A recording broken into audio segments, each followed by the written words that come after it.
I admit I was not a huge fan of the first Star Trek reboot film, and I absolutely hated Into Darkness because I'm a Trek guy.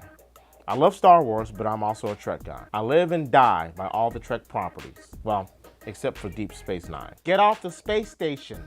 You're explorers. Although Dominion War was pretty cool. And I wasn't keen on Enterprise.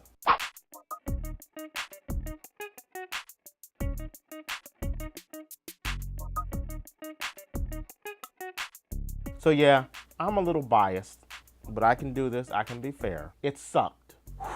Okay, I'm sorry. Take it down. That was just muscle memory, that was just reflex. Let me try this again. The inherent storyline is basic Trek by the numbers. You got a villain, in this case, who starts out as a bland, average bad guy who typically just wants to destroy everything for no apparent reason, and Starfleet has to stop him. And as is the case in most Star Trek narratives, the Enterprise is the closest ship in the quadrant to deal with the problem.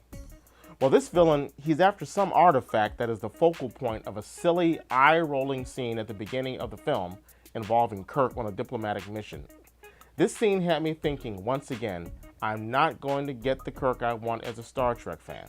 Once again, they're giving me a Kirk that's a punchline. The other problem I had initially was that this Kirk, as I felt was the case in the previous films, was never fully committed to Starfleet. See, the original Kirk, the Shatner Kirk, that Kirk lived and breathed Starfleet. He was totally committed to Starfleet.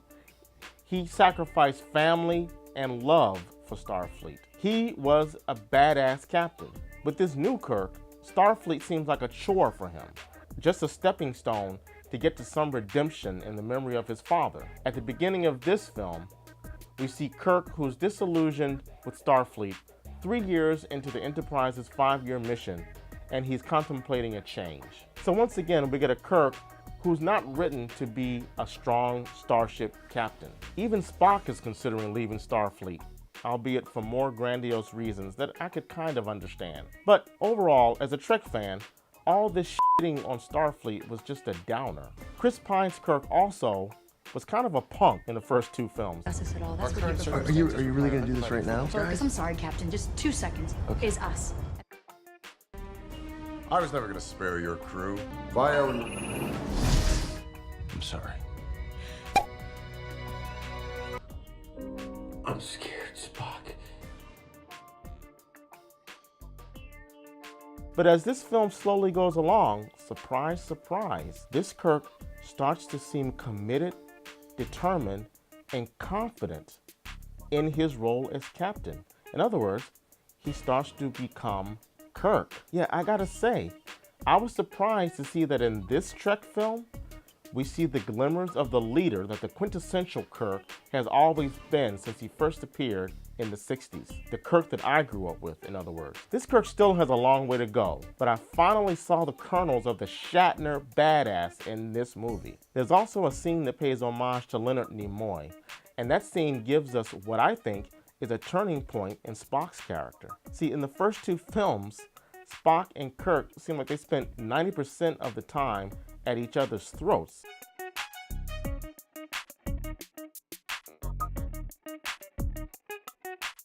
But I was also happy to see the development of a bond between Kirk, Spock, and Bones. I mean, this is the holy triumvirate of sci-fi and pop culture. What I'm trying to say is they're finally beginning to give us Trek fans the characters that made us Trek fans from the beginning, from the very start. It's just a shame that it took 3 films to do that. Gay Sulu?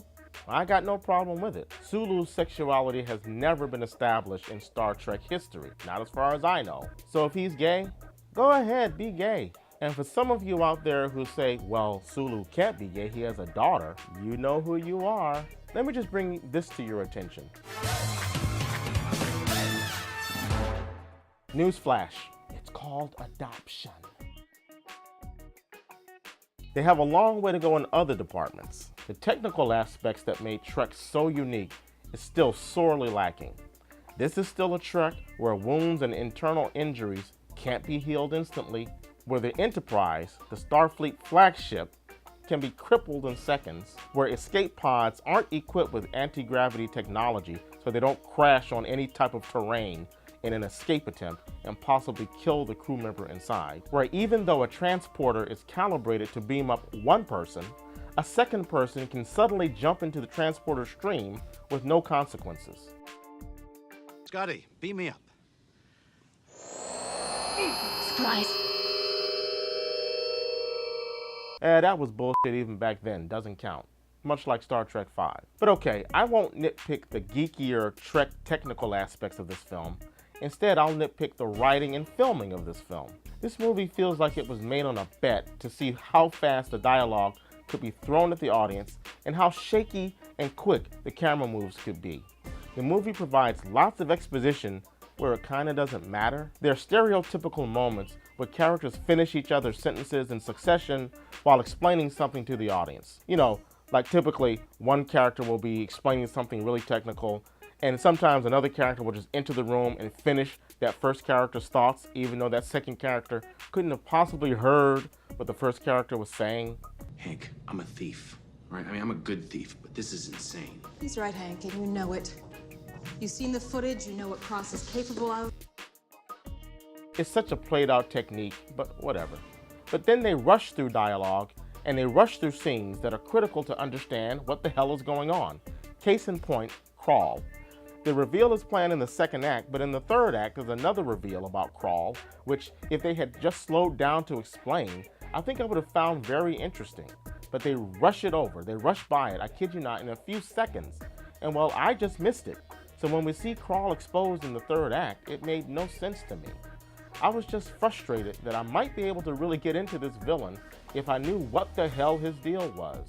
His presence, his actions, his backstory, what I got of it, added a dark, menacing tone mixed with pathos, which I really liked. There are scenes of the Enterprise crew in captivity that are hardcore, and I loved it. It increased the stakes for me. If they had just slowed it down so I could absorb more of Crawl's character and backstory, it would have really elevated this film for me.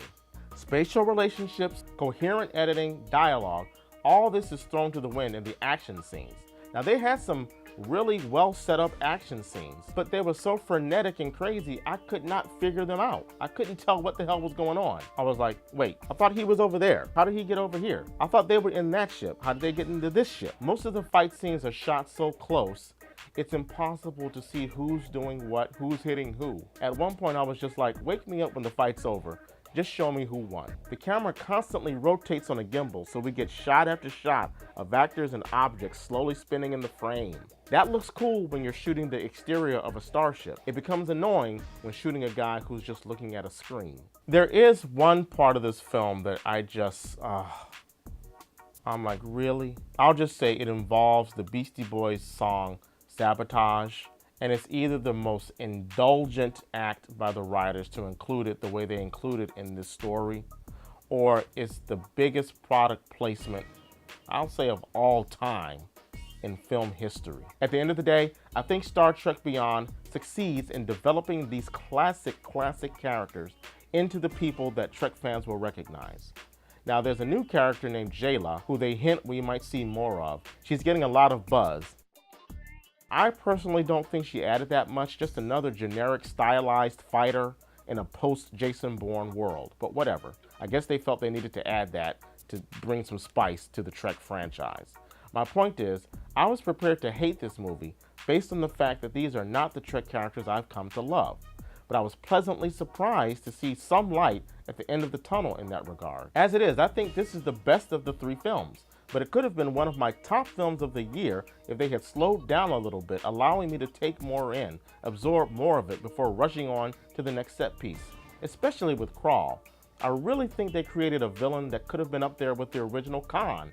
Yes, I can't believe I'm saying that, but I believe that. If they had only taken their time to explain him more. I can say that this film is worth going to see again just to see what I missed. I'll give it that opportunity because I think there's a lot of potential here. If they had given it all to me on the first viewing, I would have given this easily 3.5 reels.